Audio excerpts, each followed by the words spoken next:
Do you ever find yourself missing the time before technology took over our lives? You're not alone. Let's take a journey back to the late 90s and early 2000s, a time when technology was a tool, not a lifestyle.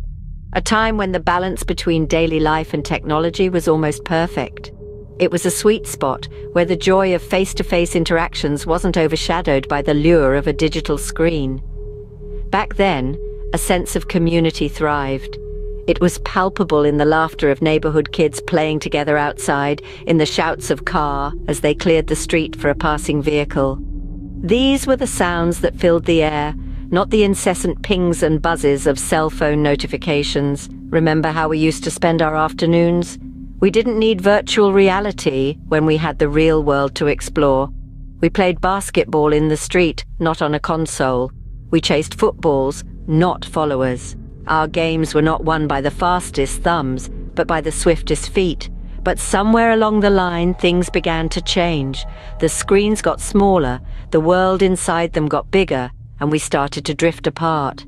Our once bustling neighborhoods fell silent as the kids retreated indoors, captivated by the allure of online gaming and social media. Now, it seems like a rare sight to see children playing outside.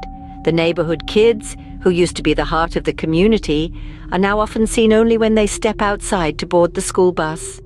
The games we used to play, the bonds we used to forge, they've all been replaced by the hypnotic glow of a screen. So it's no wonder that many of us yearn for those simpler times, for the days when our biggest worry was making it home before the streetlights came on, not keeping up with our social media feeds, for the times when we were more concerned with living in the moment than capturing it for an online audience. And so, it's clear that many millennials feel a sense of loss for the pre-digital age, where face-to-face interaction was the norm. Politics. It's always been a hot topic, hasn't it? But do you remember a time when it wasn't quite so divisive? It's hard to pinpoint an exact moment when the shift occurred, but there's no denying that the political climate has changed dramatically over the past 2 decades. During the late 90s and early 2000s, politics seemed less like a battlefield and more like a forum for discussion. Disagreements existed, yes, but they didn't define us. The Bush and Obama eras marked a turning point, where political affiliations began to feel more like identities than opinions. The transformation was subtle, but profound. Suddenly, it wasn't just about the policies anymore. It was about who you were, what you stood for, and where you belonged. This shift towards a more polarized political landscape has left many of us yearning for the days when politics felt less hostile and more inclusive.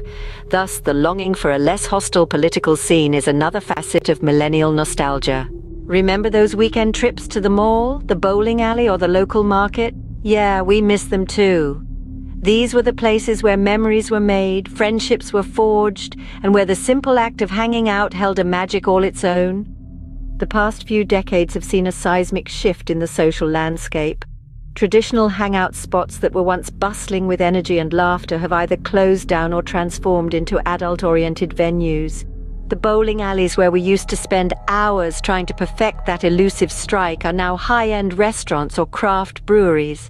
The malls, once the epicenter of teen social life, are now just ghostly echoes of their former selves. And those vibrant local markets, they've been replaced by online shopping and fast food delivery apps.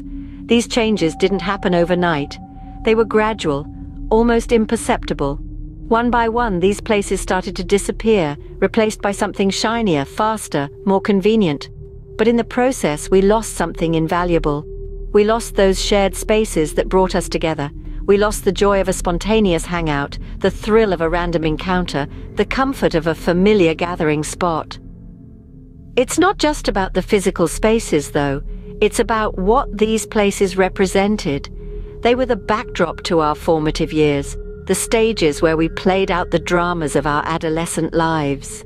They were the places where we learned to navigate the world outside our homes, where we experienced the highs and lows of friendship, love, and everything in between. In the age of social media and digital communication, we've gained convenience, but at what cost? The disappearance of these cherished social spaces has left a void in the hearts of many millennials. And while technology has given us new ways to connect, it can never quite replicate the magic of those old hangout spots. So here's to the malls, the bowling alleys, the markets, and all the other places we've lost along the way. You are missed, but not forgotten. The disappearance of these cherished social spaces has left a void in the hearts of many millennials. Do you ever wish you could go back to the carefree days of your youth? You're certainly not alone in that sentiment. There's something almost magical about the freedom and lack of commitments that characterized those earlier years. When the biggest decision you had to make was choosing between playing outside or staying in to watch your favorite cartoon, life felt simpler, didn't it? Let's take a stroll down memory lane, shall we? Remember the anime conventions of the early 2000s? Those gatherings were more than just a chance to geek out over our favorite shows and characters. They were a place to belong, to connect with like-minded individuals who shared our passion.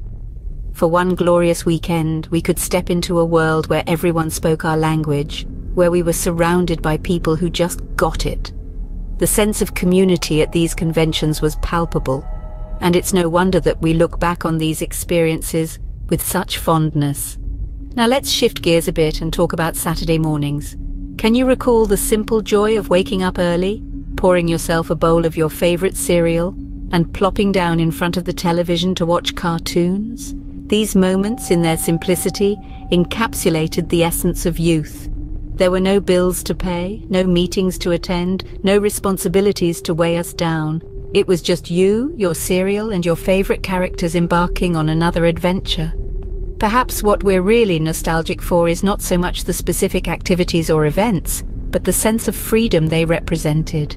The freedom to be spontaneous, to be carefree, to be, for lack of a better word, immature.